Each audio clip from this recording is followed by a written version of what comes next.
You want me to what?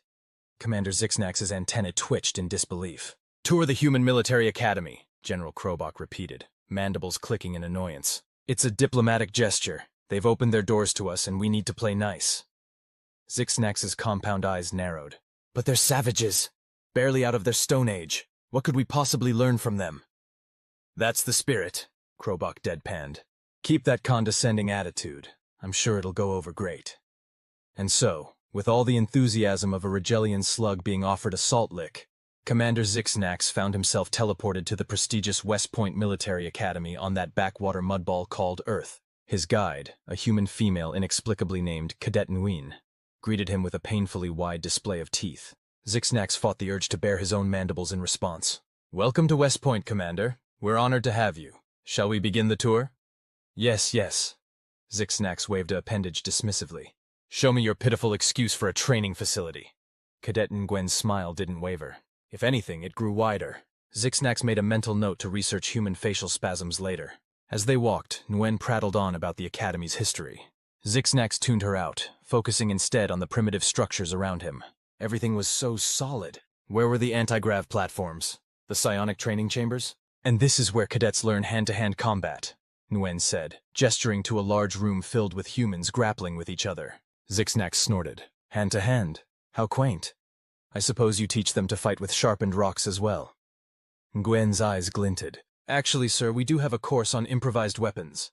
Would you like a demonstration? Before Zixnax could decline, a nearby cadet had already picked up a textbook and was twirling it like a battle staff. With a series of moves too quick for the alien's eyes to follow, the cadet disarmed 3 opponents and left them groaning on the floor. Impressive, Zixnax admitted grudgingly. But surely this is all for show. In real combat, you rely on energy weapons and force fields, correct? Nguyen's smile took on a predatory edge. Oh, we have those too. But a true warrior is deadly with or without technology. Shall we continue? As the tour progressed, Zixnax found himself growing increasingly uneasy. The humans approached warfare with a terrifying blend of ingenuity and brutality. They didn't just study tactics. They dissected them, reimagined them, and then practiced until they could execute them in their sleep. And the questions they asked! At one point, a group of cadets cornered him to inquire about Galactic Alliance battle strategies. Their insights were disturbingly perceptive. Tell me, Commander, one cadet asked, eyes gleaming with unsettling interest. How do your species' natural defenses factor into your combat doctrines? Zixnax found himself stammering. That's classified information. Of course, sir, the cadet replied smoothly. Back on his ship, he burst into General Krobach's office. We have to revise our entire assessment of human military capabilities. Krobach looked up from his holo display, mandibles twitching in amusement. I take it the tour was enlightening. Enlightening! Zixnax's voice rose to a near shriek. It was terrifying! Those humans, they're not just soldiers, they're innovators? Krobach supplied. Adaptable, ruthlessly effective? Yes! Zixnax collapsed into a chair. How did you know? Krobach's compound eyes glittered with mirth.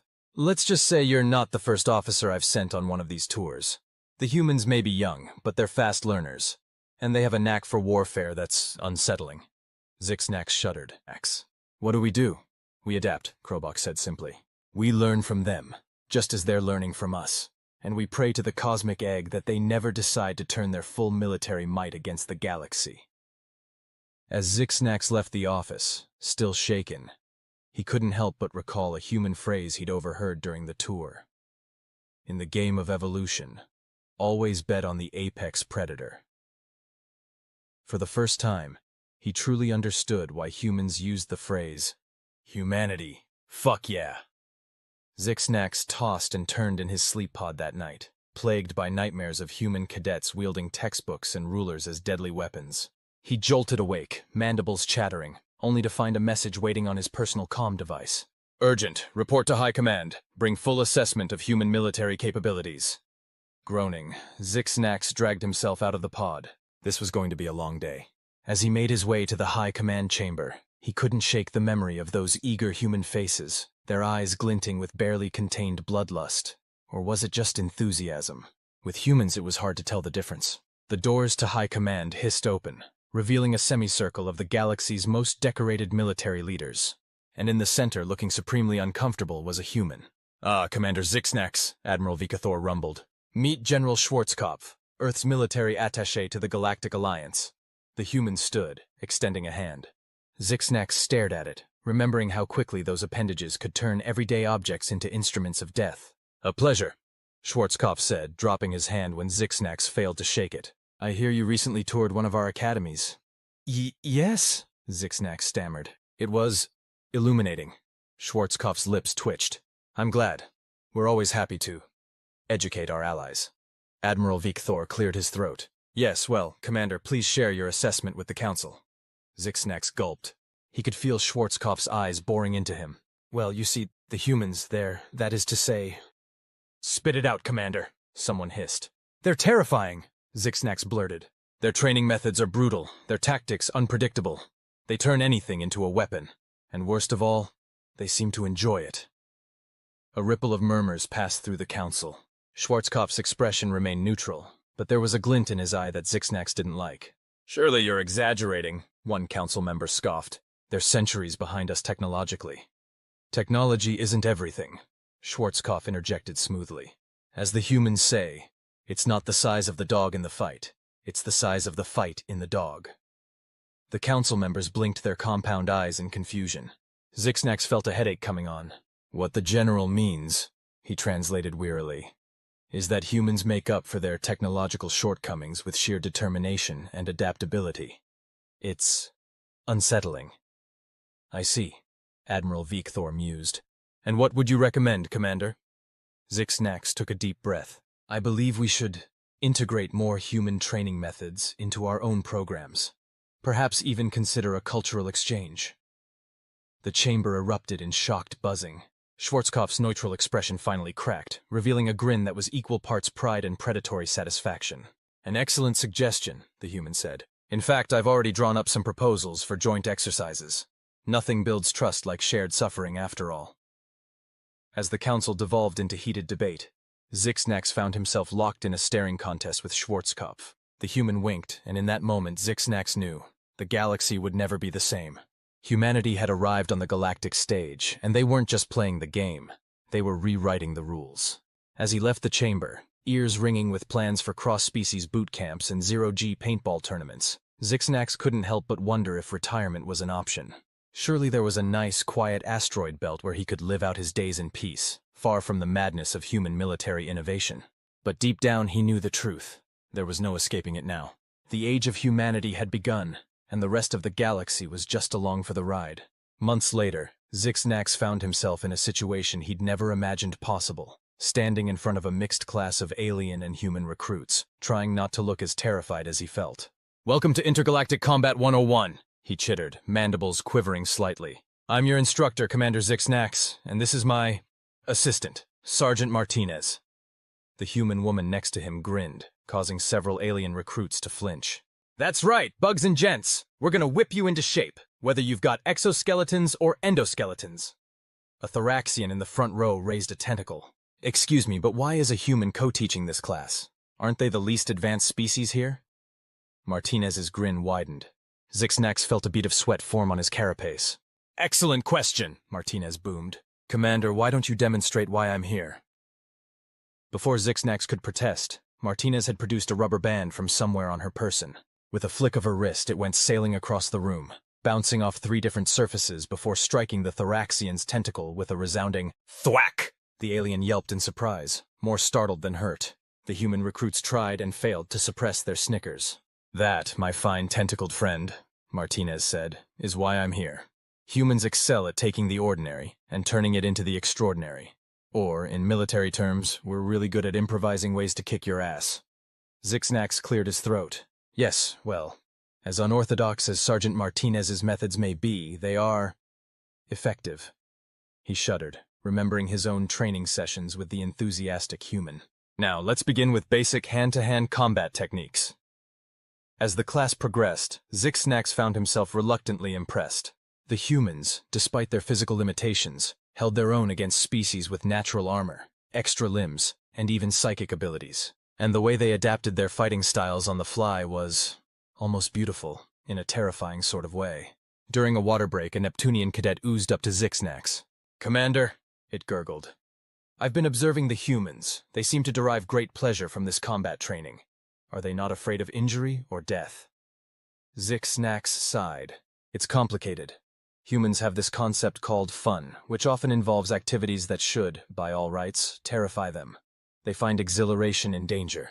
The Neptunian's gelatinous form rippled in what might have been a shudder. How illogical. Tell me about it, Zix-Nax muttered. Just then, a cheer erupted from the sparring mat. They turned to see a petite human female standing triumphantly over a Croxar warrior 3 times her size. Martinez jogged over, beaming. Did you see that, Commander? Jenkins here just took down Grok using nothing but leverage and a well-timed yo mama joke. Zix-Nax blinked all 4 of his eyes. What joke? Trust me, you don't want to know. Martinez chuckled. Cultural warfare, my friend. Sometimes words hit harder than fists. As the class wound down, Zix-Nax couldn't help but feel a grudging sense of pride. These recruits, human and alien alike, were shaping up to be a formidable force. Perhaps this cultural exchange wasn't such a bad idea after all. All right, class dismissed, he announced. Remember, tomorrow we start on improvised weaponry. Please bring 3 items from your home planet that are not designed as weapons. The excited chatter that followed made Zix-Nax both curious and slightly nauseated. What horrors would the humans come up with this time? As the recruits filed out, Martinez clapped him on the back, nearly knocking him over in the process. Great job today, Commander. You're really getting the hang of this interspecies instruction thing. Zix-Nax chittered noncommittally. Perhaps, though I still don't understand why we had to include trash-talking in the curriculum. Martinez's eyes twinkled with mischief. Oh, you will. Just wait until we get to the psychological warfare unit. Now that's gonna be fun.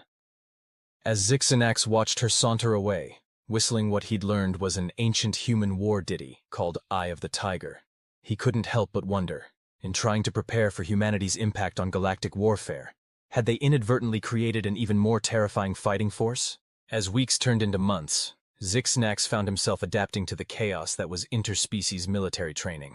He'd even started to anticipate, dare he say, enjoy, the creative madness the humans brought to each session. Today's lesson was on stealth and camouflage.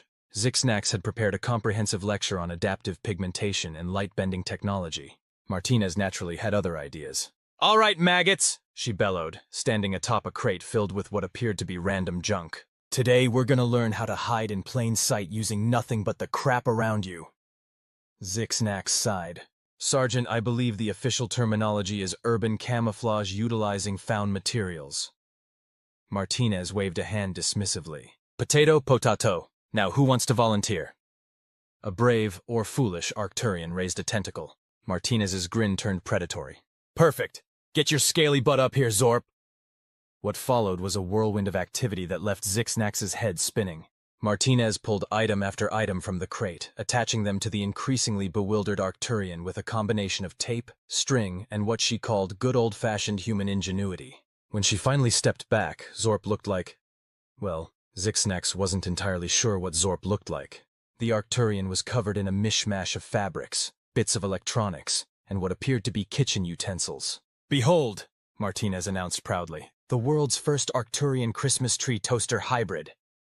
The class stared in stunned silence. Zix-Nax felt a headache coming on. Sergeant, he chittered, how exactly is this camouflage? Martinez's grin widened. Excellent question, Commander. Zorp, if you would. The Arcturian shuffled awkwardly to the corner of the room, positioned itself next to a cluttered shelf, and disappeared. Zix-Nax blinked all 4 eyes. Where moments ago stood a ridiculous-looking alien, there was now just more clutter. He could barely make out Zorp's outline. Holy Zarnax's tentacles, someone whispered. It actually works. Martinez took a bow. Ladies, gentlemen, and variations thereupon, that is the power of chaos camouflage. When everything looks out of place, nothing does. As the class broke into excited chatter, experimenting with their own bizarre disguises, Zix-Nax pulled Martinez aside. I have to admit, he said grudgingly, that was impressive. Utterly insane, but impressive. Martinez beamed. That's humanity in a nutshell, Commander. Now, want to see what I can do with a roll of tinfoil and a rubber chicken? Before Zix-Nax could politely decline, alarms blared throughout the base. Each petal housed different training facilities, from zero-gravity meditation chambers to battle yoga arenas.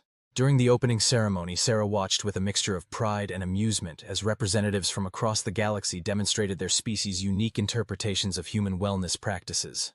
The Quantum Collective performed probability field meditation, existing in all possible relaxation states simultaneously. The gaseous consciousness clouds demonstrated nebula stretching, which looks suspiciously like interpretive dance. The time-displaced warriors of Zekis Thor showed off their temporal Tai Chi, which somehow occurred both before and after you watched it. But it was the graduation ceremony of the first class of certified intergalactic wellness instructors that really drove home how far things had come. Beings of all species, shapes, and dimensional states stood, or floated, or existed in probabilistic form, to recite the new oath.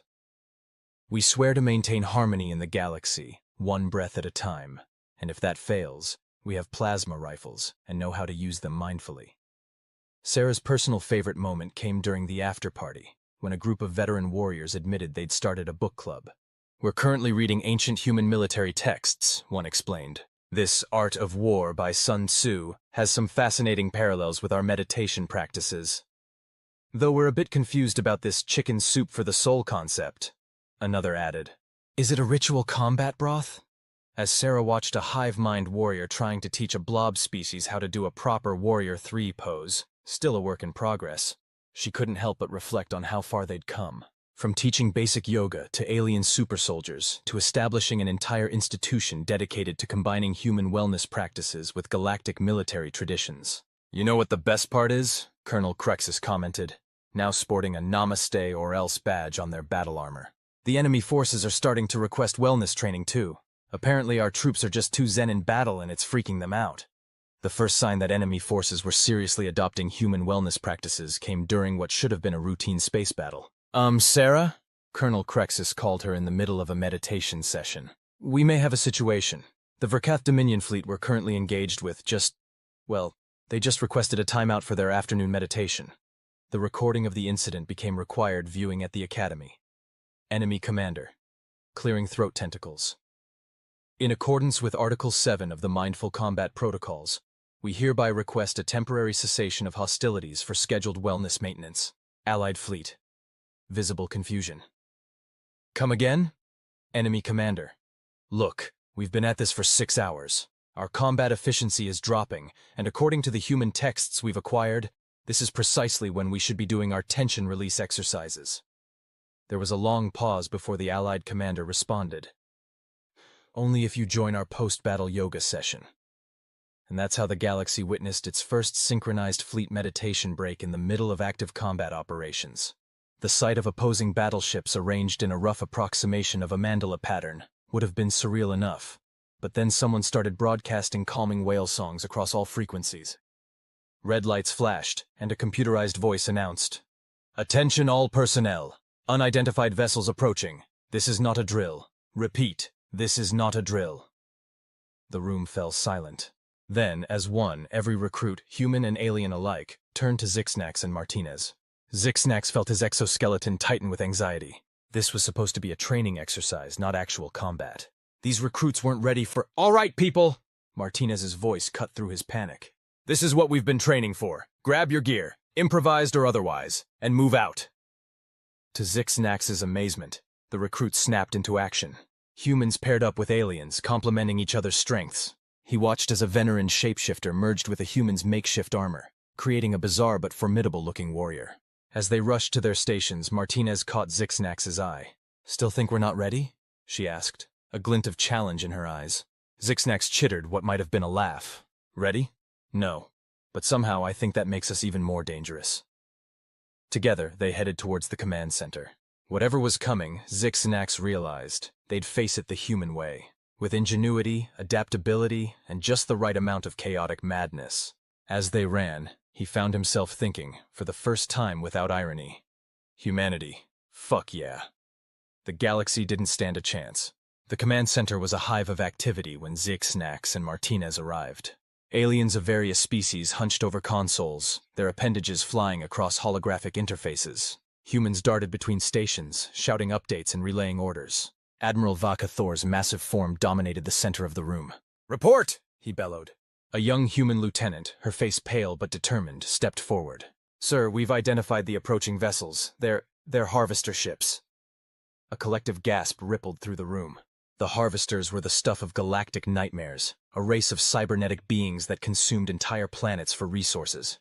Zixnax felt his exoskeleton grow cold. But that's impossible. The harvesters haven't been seen in this sector for millennia. Well, they're here now, Martinez muttered, her usual bravado tempered by grim determination. So what's the plan, big bugs? Admiral Victor's mandibles clicked in agitation. Our defenses are not fully operational. We need more time to— Time's something we don't have, sir, the human lieutenant interrupted. She flinched as all eyes turned to her, but pressed on. But I might have an idea. Victor's compound eyes narrowed. Speak, human. The lieutenant took a deep breath. The harvesters operate on logic, right? They're essentially organic computers, so what if we confuse them? Martinez's eyes lit up. Chaos theory! Zixnax felt a headache coming on. You can't be serious. Months after the harvester incident, Zixnax found himself in a position he never thought possible, giving a presentation to the Galactic Council on the merits of human-inspired military tactics. And so, he concluded, gesturing to a holographic display of the battle, by combining human unpredictability with our advanced technology, we were able to repel a force that has terrorized galaxies for eons. The council chamber buzzed with murmurs, some approving, others skeptical. A Vulcan counselor raised a tentacle. While the results are undeniable, Commander, it gurgled, are we not concerned about relying on such chaotic methods? Surely a more structured approach would have gotten us all harvested, interrupted a gruff voice from the back. Sergeant Martinez strode forward, her dress uniform immaculate but somehow still radiating an air of barely contained energy. Zixnax suppressed a chittering laugh. Even here, in the most formal setting in the galaxy, humans couldn't help but make an entrance. Council members, Martinez said, snapping a crisp salute. With all due respect, structure and predictability are exactly what the enemy expects. It's what they can plan for. What they can't plan for is this. She tapped a button on her wrist computer. Suddenly, the formal council chamber was filled with a cacophony of sound and light. K-pop blared from hidden speakers. Holographic memes danced across the walls. And in the center of it all, a life-sized projection of a thoraxian interpretive dancer appeared, its movements a mesmerizing blend of grace and utter absurdity. Several council members recoiled in shock. A few of the younger ones looked intrigued. And was that a smile on the Arcturian ambassador's face? After a solid minute of chaos, Martinez shut it off. The sudden silence was deafening. That, she said into the quiet, is humanity's gift to galactic warfare. Unpredictability, adaptability, and yes, a healthy dose of what we like to call WTF factor. Zixnax stepped forward. What Sergeant Martinez is trying to say is that by incorporating human tactics into our training, we create soldiers who can think on their feet, who can turn any situation to their advantage, who can face the unknown not with fear, but with creativity. The council chamber erupted in debate. Voices raised in argument, tentacles and antennae waved in agitation. But underneath it all, Zixnax could sense a current of excitement, of possibility. As the session adjourned, the Galactic High Commander approached them. His exoskeleton gleamed with metals, his compound eyes inscrutable.